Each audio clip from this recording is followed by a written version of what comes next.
India's Prime Minister Narendra Modi's Bharatiya Janata Party, or BJP, looking on course to win 2 of 4 crucial state elections.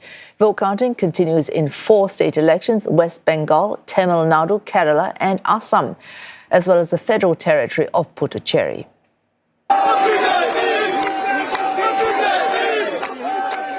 BJP supporters taking to the streets in early celebrations as the BJP looks to expand its influence, weakening its key rival halfway into the Prime Minister's 3rd term in office.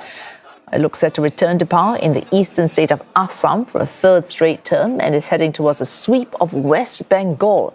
As a state it has never ruled. In the south, Kerala is likely to see a change in government, with an alliance led by the Congress party looking set to defeat the ruling Community Party of India. Meanwhile, in Tamil Nadu, opposition TVK party could disrupt the ruling DMK's bid for a 2nd term. The contest in Puducherry likely to be dominated by a regional alliance, which includes the ruling BJP. Neha Poonia for CNN joins us live from New Delhi. Neha, let's take a look at West Bengal. The BJP looking set to flip West Bengal. Looking back, what are the reasons for the success of the ruling BJP?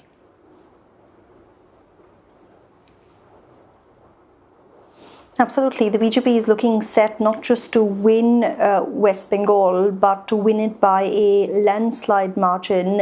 Current leads, as per the Election Commission's website, puts them in the lead in about 200 of 294 seats. And why this is important is because to form the next government, you just need to win 148 seats, which is the halfway mark. So the BJP looking comfortably well past the halfway mark as well. And this is a state that the BJP has been trying to win. For context, Vesu, since 2016, a decade-long campaign that's now culminated in what's looking like will be a big win for the party.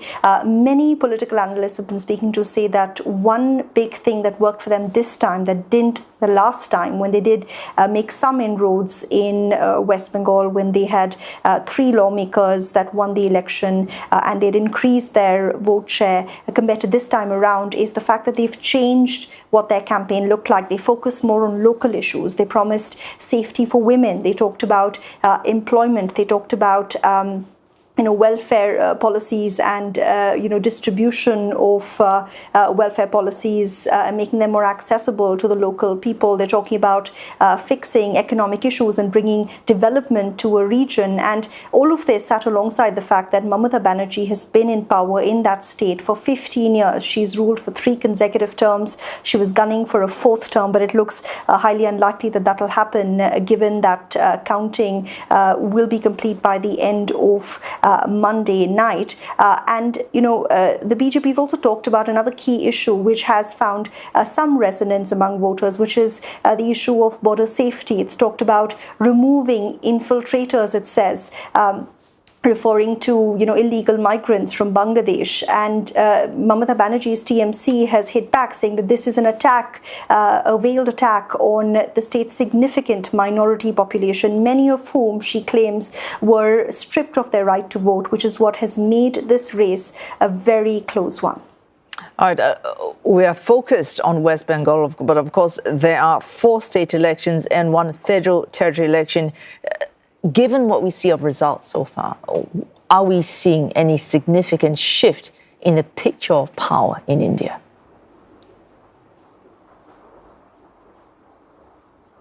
Absolutely. I mean, this is not an election, whether it's in West Bengal, Tamil Nadu, Kerala, Puducherry or Assam, that will change how the federal government here in New Delhi is run. But it does change the political landscape in India significantly. What we've seen in the last 5 years is there's been a significant increase in the BJP's presence in, state governance. And with, say, the win in West Bengal, a state that's never governed, like you said before, it's increased its roadmap, its presence significantly. Similarly, in Assam, it's consolidated its position. And what's happened because of that is that, major regional players have been voted out. whether that's the TMC in West Bengal, whether that's the DMK, which was allied with India's main opposition party, the Congress in Tamil Nadu, or whether that's the Communist Party in Kerala, which is now no longer in power in any state in India. It significantly changes what this means for regional elections and in turn for national elections, because this is halfway through Mr. Modi's third term. We've seen how these regional parties had built on their clout at the state level to try and foist that challenge to stop Mr. Modi from winning an outright majority in the 2024 elections. They were successful to some extent, but in these state elections, we've seen that they've not really been able to play and work together. They've contested against each other, eating into each other's vote share. So the big question is, ahead of the 2029 general election, Mr. Modi seems to be approaching that with a huge shot in the arm off the back of these victories. But for the opposition, there's a big question about whether these parties can work together and what their political future, even at the state level, now looks like. Well, thanks. Neha Poonia there for CNN in New Delhi, looking at these elections across 5 states and federal territories in India. Thank you, Neha.